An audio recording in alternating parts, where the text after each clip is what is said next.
अस्सलाम वालेकुम। English language course की क्लास नंबर 4 में आपको हम खुशामदीद कहते हैं। कल वाली क्लास में जो हमारी बात ख़त्म हुई थी, प्लूरल नाउन के जो रूल्स हैं उसके बारे में हमारी बातचीत हो रही थी, तो उसी से हम बात को आगे लेके चलेंगे। हमने कल 4 रूल्स जो हैं उनका ज़िक्र किया था, उसके बारे में आपको समझाया था कि सिंगुलर से प्लूरल जो है वो किस तरीके से बनाए जाते हैं। तो आज उसी से आगे लेकर चल रहे हैं हम। मैंने आपसे कहा था कि हम ग्रामर को बिल्कुल डीपली लेकर चलेंगे, गहराई से, ताकि शुरू से हर बात जो है स्टूडेंट्स के समझ में आ जाए कि असल में ग्रामर होती क्या है, ताकि बाद में फिर जब हम आगे एडवांस लेवल पे जाएं तो जब हम चीज़ों को देखें तो आपके लिए कोई नई बात ना हो, हर चीज़ आपने समझी हुई हो, हर चीज़ आपको याद हो, आपके जहन में मौजूद हो। इसी वजह से मैं कहता हूँ कि आप रिवाइज़ भी किया करें, उसको याद भी किया करें। एक बार लाजमी तौर पर सारा पिछला उसको आप रिवाइज़ किया करें जो आपके पास लिखा हुआ है। और आपके जितने भी हमारे पास असाइनमेंट्स आ रहे हैं तकरीबन बहुत अच्छे आ रहे हैं, बहुत अच्छे तरीके से आप काम कर रहे हैं। इसी तरह लगे रहिए, इंशाल्लाह रिज़ल्ट जो है वो ख़ुद बताएगा कि मैं कैसा हूँ। तो चलिए आज की वीडियो की तरफ चलते हैं। तो आज हमारे पास जो रूल्स हैं, नंबर 5 पे जो रूल है हमारे पास वो है कि वर्ड्स एंडिंग इन एफ और FE चेंज इनटू VES। सही है, वो वर्ड्स जिनके आखिर में F हो या FE हो तो उन वर्ड्स को हम VES में चेंज कर देंगे। किसको चेंज करेंगे? आखिरी वाले को, यानी F को और FE को हमने किस में चेंज करना है? VES में चेंज कर देना है प्लूरल बनाने के लिए। सिंगुलर के आखिर में F हो या FE हो, दोनों सूरतों में हमने क्या करना है? उसको चेंज करना है VES में, यानी F को भी हटाएंगे, FE को भी हटाएंगे और हम क्या लेके आएंगे उसकी जगह पे VES। तो ये हमारे पास प्लूरल नाउन बन जाएगा। फॉर एग्जाम्पल आपके सामने देख लीजिए। सही है, नाइफ है, नाइफ आखिर में क्या है? देखिए FE है, ये FE है। सही है, नाइफ के आखिर में FE है, तो FE को हटा देंगे हम, तो क्या लिखेंगे फिर? इसका प्लूरल क्या बनेगा? नाइव्स। ये इसका प्लूरल बन जाएगा। ठीक है, आगे देखिए वाइफ है, आखिर में इसकी भी FE है और इसको हम FE को हटा के क्या बनाएंगे? इसका प्लूरल क्या हो जाएगा? वाइफ का मतलब होती है बीवी, तो बहुत सारी बीवियाँ। ठीक है, वाइव्स ये बन जाएगा। ठीक है, इसी तरह लीफ का मतलब होता है पत्ते, उसके आखिर में क्या करना है? आप खुद करके दिखाएं मुझे, ताकि मुझे पता चले आपको समझ में आया कि नहीं आया। आगे देखें रूल नंबर 6 अगर देखें आप, तो नाउन्स एंडिंग O, वो नाउन्स जिनका एंड हो रहा हो किस पे? O पर। सही है, O पर एंड हो रहा हो if consonant comes before add ES। अगर उससे पहले यानी O से पहले कॉन्सोनेंट भी आया हुआ है तो आपने क्या करना है? ES को ऐड कर देना है आखिर में। ठीक है, सिंपल सी बात है, यानी कि वर्ड के आखिर में O हो और O से पहले कॉन्सोनेंट हो। आखिर में O हो, O से पहले कॉन्सोनेंट हो। वही कल Y वाली बात जैसे नहीं थी, मैंने कहा था कि कॉन्सोनेंट प्लस Y हो तो ये होगा, वोवेल प्लस Y हो तो ये होगा। इसी तरीके से यहाँ पर कॉन्सोनेंट प्लस O हो, यानी O से पहले कॉन्सोनेंट हो आखिर में, तो हम क्या करेंगे फिर? उसके आखिर में ES को इजाफा कर देंगे, प्लूरल बन जाएगा हमारे पास। फॉर एग्जाम्पल हीरो है, आपके सामने वर्ड है हीरो। ठीक है, हीरो के आखिर में देखें O है कि नहीं है? ये O है आखिर में, बिल्कुल है। ओके हो गया। उसके बाद देखें अगर आप कॉन्सोनेंट कम्स बिफोर, यानी कि O से पहले कॉन्सोनेंट आया हुआ है, कॉन्सोनेंट है कि नहीं? यहाँ पे ये देखें कॉन्सोनेंट, ये रहा। वोवेल क्या होते हैं? AEIOU, कल बताए थे आपको, याद होंगे आपको। तो आखिर में वोवेल है, वोवेल से पहले कॉन्सोनेंट है, तो हमने क्या करना है? ES का इजाफा कर देना। तो क्या बन जाएगा? हीरो का प्लूरल क्या बन जाएगा? Heroes, heroes. ठीक है, और इसी तरह ये भी उसी रूल में आएगा, आखिर में O है और O से पहले कॉन्सोनेंट है। ठीक है, तो यही रूल लगेगा, आप बना के दिखाइएगा मुझे। आगे देखें नंबर 7 रूल हमारे पास इसी रूल का हिस्सा है। ठीक है, if vowel comes before O, यानी कि लफ्ज़ जो है वो O पे एंड हो रहा है। यहाँ पे मैंने कहा था कि O से पहले कॉन्सोनेंट हो तो हम ES लगाएंगे। अगर O से पहले कॉन्सोनेंट ना हो, वोवेल हो, सवाल पैदा होता है ना, ये आपके ज़हन में सवाल आया होगा। अगर O से पहले कॉन्सोनेंट ना हो, वोवेल ही हो, तो फिर हम क्या करेंगे? तो फिर सिर्फ सिंपल हमने सिर्फ S को ऐड कर देना है बीच में। फॉर एग्जांपल यहाँ पे देखिए रेडियो, आखिर में O है, बिल्कुल है, आखिर में O, आखिर में O है, लेकिन वोवेल कम्स बिफोर, O से पहले वोवेल आया हुआ है। वोवेल है कि नहीं है? देखिए आई वोवेल है, तो हम क्या कर देंगे? आखिर में सिर्फ S का इजाफा करना है, ES फिर नहीं लगाएंगे हम। ठीक है, तो क्या बन जाएगा? रेडियोज। ठीक है, स्टूडियो का आप खुद बना लें। उसके बाद है इर्रेगुलर। कुछ इर्रेगुलर जो होते हैं प्लूरल, सिंगुलर से प्लूरल बनाने वाले जो होते हैं, कुछ इर्रेगुलर भी होते हैं, यानी रूल से हटकर होते हैं। वो रूल में नहीं आते। अच्छा, इन रूल्स में भी कुछ ना कुछ एक्सेप्शंस होती हैं, उनके बारे में मैंने अभी आपके साथ बात नहीं की है, ये आपको सिंपल मैंने रूल बताए हैं। अच्छा, कुछ ऐसे सिंगुलर टू प्लूरल होते हैं कि जो इर्रेगुलर होते हैं, मतलब उनमें तो कोई रूल लगता ही नहीं है, कोई रूल उसमें नहीं लग सकता। उसको हम ऐसा करते हैं कि जैसे अंग्रेज़ कहते हैं हम उसके मुताबिक उसको बोलते हैं, ठीक है। जो अंग्रेज़ मानेंगे हम वो मानेंगे, क्योंकि उनकी ज़बान है तो उनके मुताबिक चलेंगे। कुछ बातों में हर ज़बान में ऐसा होता है, हर ज़बान में ऐसा होता है, ठीक है, याद रखिए। कुछ चीज़ें रूल से हटकर भी होती हैं। Irregular nouns change form completely. Irregular nouns जो होते हैं वो अपनी फॉर्म को कम्प्लीटली चेंज कर देते हैं, उनकी फॉर्म ही चेंज हो जाती है। फॉर एग्जांपल हमारे सामने आप देखें तो मैन, मैन का प्लूरल क्या बनता है? मैन का प्लूरल मैंस नहीं होगा। इसके साथ आप बोलें कि एस लगा लो तो ये गलत हो जाएगा, एस नहीं लगाना है आपने।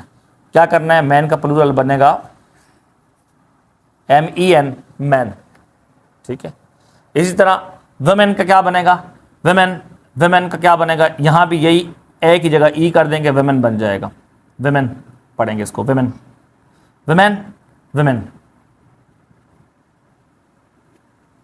सही। चाइल्ड का क्या बनेगा ये आप बताइएगा। माउस का क्या बनेगा ये आप बताइएगा। ये आपने लाजमी तौर पर बताना है। ये दो जो है ना, ये दो ये बड़े ख़ास हैं आपके लिए। आप कमेंट्स में लिख के मुझे लाजमी बताइएगा कि ये क्या बनेगा, ठीक है। बाद में आपने असाइनमेंट्स में भी करना है।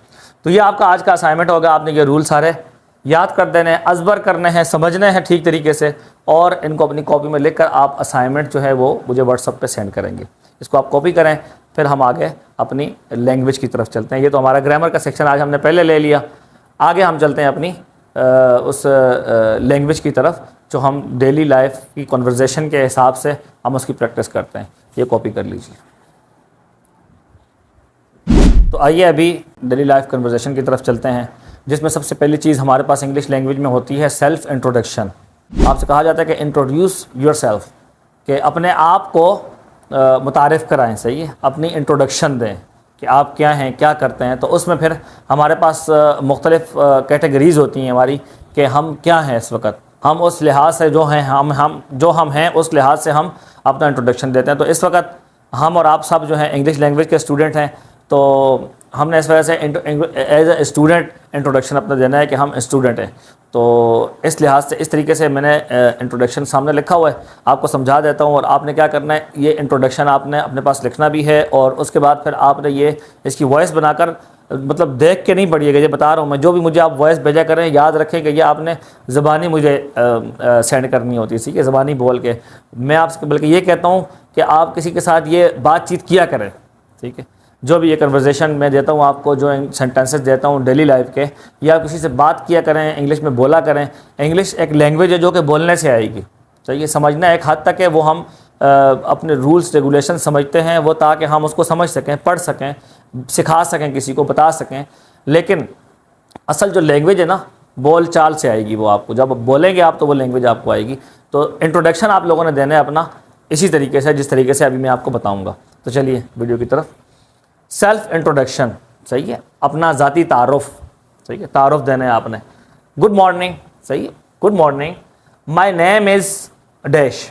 अब यहाँ पे जो भी आपका नाम होगा, फॉर एग्जांपल मेरा नाम अगर अनीसुर रहमान मेरा नाम है, तो मैं यहाँ पे अपना नाम लिख लेता हूँ, Anisur Rahman. My name is Anisur Rahman, ठीक है। And I am currently a student of class dash, सही है। करंटली का मतलब इस वक्त, फिल वक्त, ठीक है। और इस वक्त मैं स्टूडेंट हूँ, तालिब इल्म हूँ। क्लास का, कौन सी क्लास का? वो क्लास, फॉर एग्जांपल आप कोई सी क्लास है, मतलब मिसाल के तौर क्लास 9, क्लास 9 का स्टूडेंट हो। I am a student of class 9, जो भी आपकी क्लास हो आप उसका लिख सकते हैं यहाँ पे। I am dash years old, सही है, डैश ईयर्स कोई भी आप साल लिख लें। फॉर एग्जांपल मैं अपनी एज लिख लेता हूँ यहाँ पे, 36 ईयर्स ओल्ड, मैं 36 साल का हूँ, सही है। I am 36 years old. I live in dash, मैं कराची लिख लेता हूँ। आप जहाँ से भी हैं आप वही लिखिएगा यहाँ पे, ठीक है, आप जिस इलाके से हैं वही लिखिएगा यहाँ पे।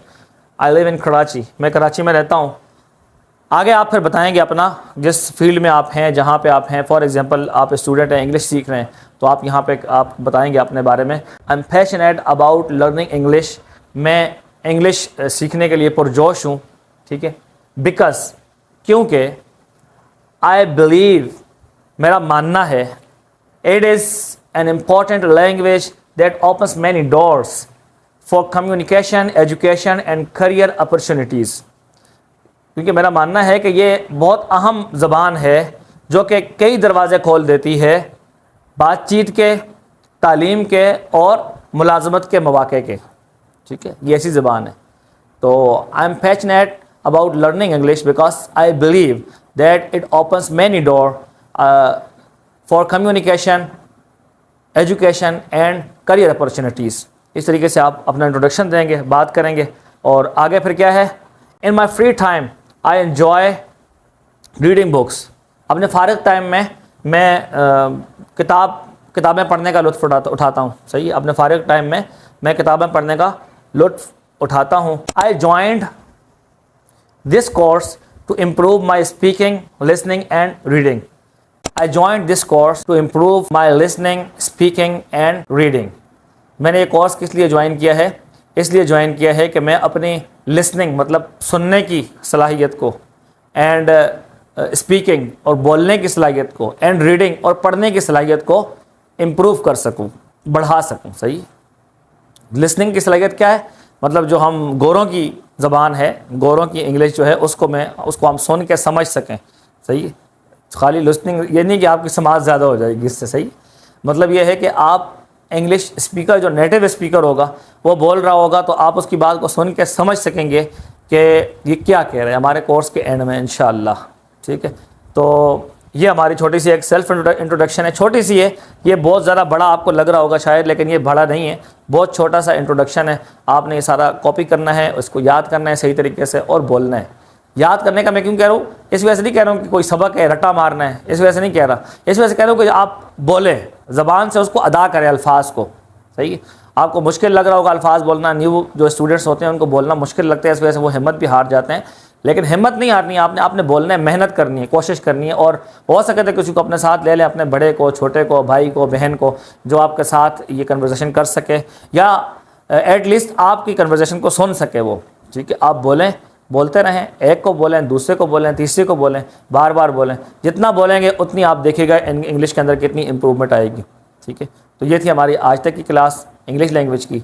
उम्मीद है आपको पसंद आई होगी। और मैं आपसे दोबारा कहता चलूँ कि वीडियो को लाइक किया करें, शेयर किया करें और कमेंट्स में अपनी राय का इजहार ज़रूर दिया करें। मिलते हैं नेक्स्ट वीडियो में, तब तक के लिए अल्लाह हाफिज़।